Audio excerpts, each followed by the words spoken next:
আবার কবে দেখা হবে আমি জানি না, তবে একটা দাবি করে যাব, আমি সাইদি আল্লাহর এক নগণ্য গোলাম। যেদিন আপনাদের কাছে খবর হবে সাইদি পৃথিবী থেকে বিদায় হয়েছে, আমি আপনাদের কাছে শুধু দোয়া চাইব, আপনারা প্রাণ ভরে আমার জন্য দোয়া করবেন।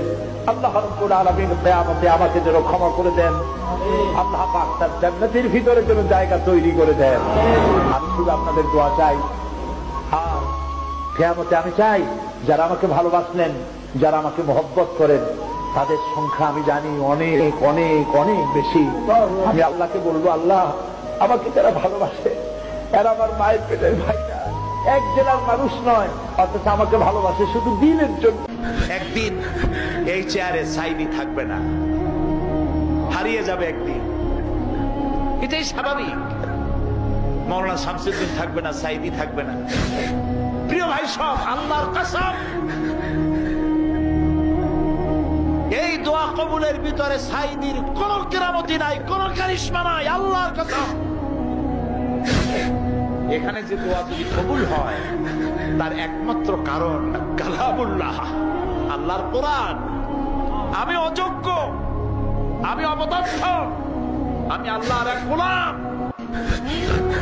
সমস্ত মুজিজা এই কোরআনে। তাই লোকেরা বিশ্বাস করে এখানে দোয়া করলে আল্লাহ অনেক কথা শোনেন, না শুনলেও তার কিছু আসে যায় না। ফাআলুল লিমা ইউরি, যা খুশি তাই তিনি করেন। 50 বছর কোরআনের তাফসীর করেছি সারা বাংলাদেশে, সারা পৃথিবীতে। আমাকে বানানো হয়েছে যুদ্ধ অপরাধী, আমাকে বানানো হয়েছে চোর, ডাকাত, হত্যাকারী, ধর্ষণকারী। আমি আল্লাহর নামে কসম করে বলছি, আল্লাহ তোমার জাতের কসম, তোমার ইজ্জতের কসম, তোমার সম্মানের কসম, 1971 সনের এক ফোঁটা পানি বা কাদা আমার গায়ে লাগে নাই, লাগে নাই, লাগে নাই।